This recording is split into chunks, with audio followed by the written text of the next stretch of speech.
Well,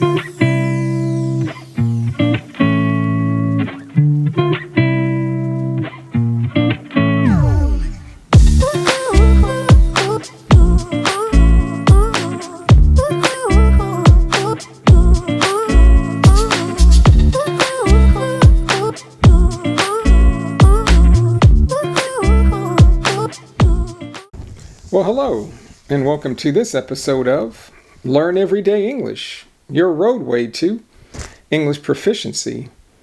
Yeah, I had to move to the bedroom today and to record a couple of episodes. My wife was in the other room doing some household chores, like vacuuming and washing, and was making a little bit of noise, so I decided to come in here. Had to kind of rig up. It means I had to kind of put together some lighting here because the lighting is not the greatest here in the bedroom. And this is a dark corner. See, there's the, evil eye above my head.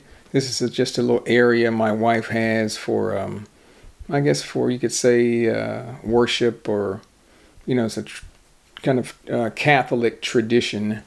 Or maybe it's just a item that she found on a vacation somewhere. So it doesn't really have any significance for us, because I think somebody asked me about that in another video. So I think it's just a trinket or a bauble, kind of like a souvenir that she got somewhere on a vacation. But I'm going to be talking to you today about a health issue that I was having with my eye. And but before I jump into that, there's 3 things you can do for me. Hey, like the video, subscribe to the channel, and 3, tell your friends about it. So they can benefit from these videos too, just like you. And I'm happy to say that the channel has reached 2,000 subscribers. 2,000. That may not be a big deal, but it's kind of a big deal for me. And it's tough. It's tough breaking into, I could say, English kind of language videos, or helping people learn English, because there's so many people that are doing it. And if you don't have enough subscribers or watch hours, YouTube doesn't really put you in a position where you can kind of benefit from that and start improving very quickly. But like I said, I'm not doing this to be famous. I'm not doing this to make any money. I'm just doing this because I like to do it. I love to do it. And I guess that's that. Hey, but before I get into the video again, I have an ask for you. ASK. That's just a term. Hey, I'd like to ask you something if you could help me out. And this is just totally voluntary. If you would like to be on the show, be on the video where I can interview you, like using Skype, and talk to you about your English language journey, because I think that would help other people out, how you learned English, or how are you learning English, what have you learned, the good points, the bad points, tips that you can give other people on their English language journey. Let me know. I'm currently started meeting with a nice gentleman from South Korea, and helping him with his English, and I'm going to be interviewing him. His English is very good, actually, and he started studying really very hard and diligently, I guess 2-3 years ago when the pandemic hit. So I know a lot of people started doing that because you had a lot of time on your hands. That means you had a lot of extra time. So let me know if you'd be interested in being a guest on the show, and I can interview you about your English language journey. Just leave me a comment below, or you can, above my head, I'm going to put my email address. You can email me and let me know. We can make contact that way. But I'm going to jump into an issue that I've been having about my right eye currently. But I need to give you some history, though, Here in the United States, most people, if you want to get glasses, or we say eyeglasses or glasses, You go see an eye doctor, but the formal name for an eye doctor is called an optometrist.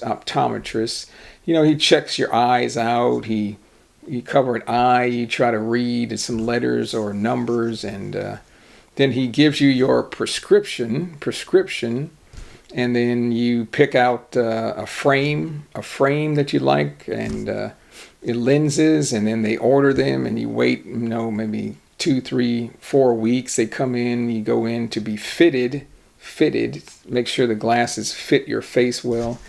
And that's the procedure here in the United States. Or maybe you don't like glasses or have glasses. You have contact lenses, so you go see the optometrist as well. But when I was in my early 20s in college, I went to see an optometrist just for a routine eye exam, or we can say a regular eye exam. And normally they dilate your pupils.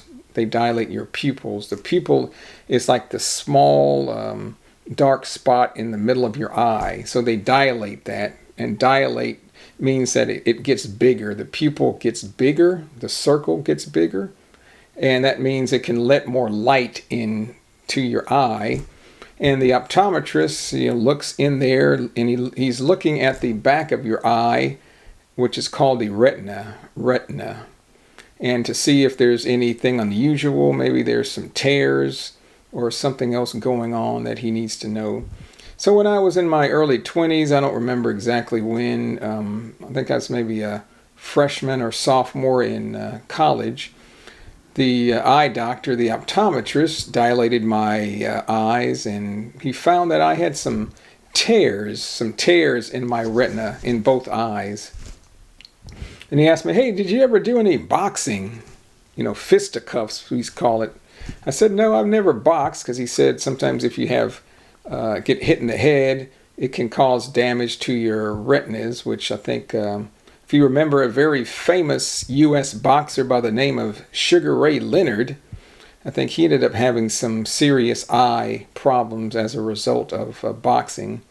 But I told him, no, I had never boxed, and I don't know how this happened. I know I was walking one day in high school, and the concrete was very slippery, and I lost my balance. I fell straight back, hit my head very hard on the concrete, and maybe that was caused some damage to my retinas. I don't know.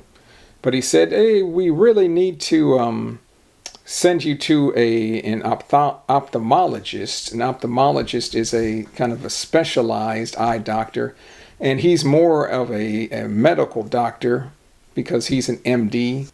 Okay, the optometrist examines your eyes. He can diagnose what's going on to find out maybe what's wrong or what you need, and he can treat your eyes. An ophthalmologist is actually a doctor who performs medical and surgical treatment, so he can do operations or perform surgery on eye conditions. So ophthalmologist is has more responsibility, or he's more of a medical doctor than an optometrist. So he said, "Well, I need to send you to an ophthalmologist so he can check your eyes out."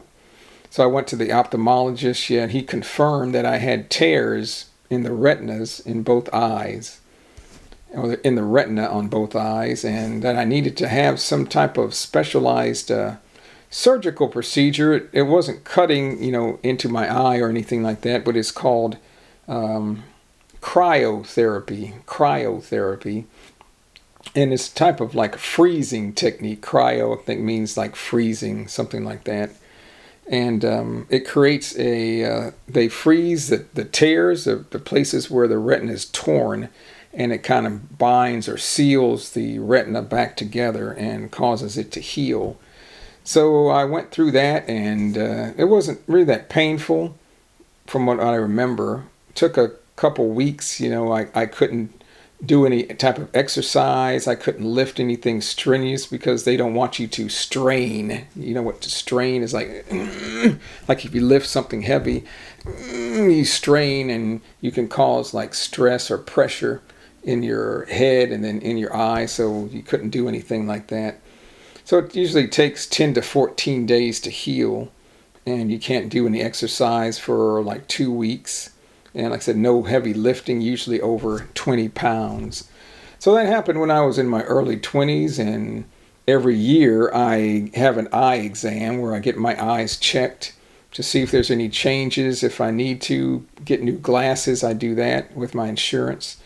And so recently, and another thing that I noticed when I had these tears in my retina, you have something that you can see in your eyes, like looks like specks of dirt, or we say lines, wavy lines, and sometimes they move around in your eye, or they float around in your eye, and they're called floaters. And sometimes you also might see like flashes of light that comes on and then goes off. And I think I did see a flash of light, and I had some floaters in my eyes, so that was a sign that I had something going on with my eyes and my retina. So fast forward, we say fast forward, like go forward in time, maybe about 3-4 days ago. I've always had floaters in my eyes because of the surgery. It creates scar tissue, and I can see some floaters, but that's normal after surgery. But the other day I noticed in my right eye, which I normally didn't see many floaters, I had a whole bunch of floaters, and looks like strings or spider webs that are dark and black that suddenly appeared. And I said, hey, why are these floaters suddenly appearing in my eye? I never had that before, and it was very sudden. And then also at nighttime, when I moved my eyes to look around to the side, I would see kind of a flash of light. And at first I thought it was a reflection of the light, the street lights off of my eyeglasses. But even when I closed my eyes and moved my eyeball around, I could still see flashes of light. So I said, hey, that's not good. That's not normal. And I, did a Google search, and they said, well, if you're suddenly seeing floaters or new floaters in your eyes and flashes of light, that means something may be going on with the retina. You need to get that checked out fairly quickly, because sometimes it could be serious where the retina is actually torn or tearing, or actually becoming detached from the back of the eye. And if you don't address it soon enough, it could cause problems, even serious, like starting to lose vision. So I was a little bit nervous, but I knew I had this tendency, so I went to see the eye doctor, and they performed some tests, and they confirmed in my right eye, where I was having the problem. I didn't have any problem in the left eye. That I had what was called a bleed, which is like maybe a minor pulling away. There's a gel in your eye, in the retina, and the gel was kind of pulling away or moved from the retina, something like that. I probably can't explain it very well.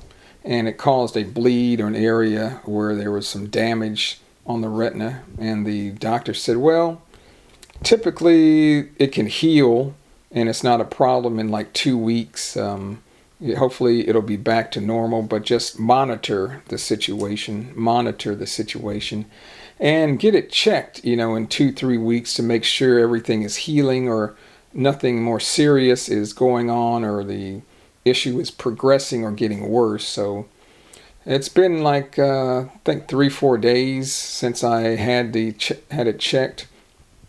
So I need to make an appointment with my doctor, or make an appointment with my insurance to see an ophthalmologist, because an optometrist really can't diagnose this type of thing as well as an ophthalmologist. So I really need to go see a specialist.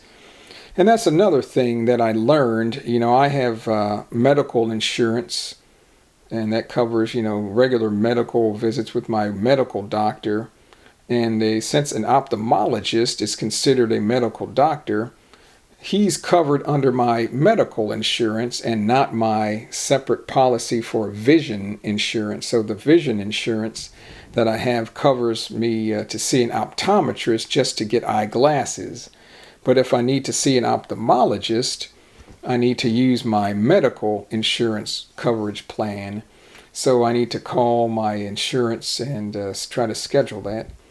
But just so you know, here in the United States, it's a little bit convoluted. That's another word. Maybe you have to go through a lot of steps. It's a lot of maybe hassle.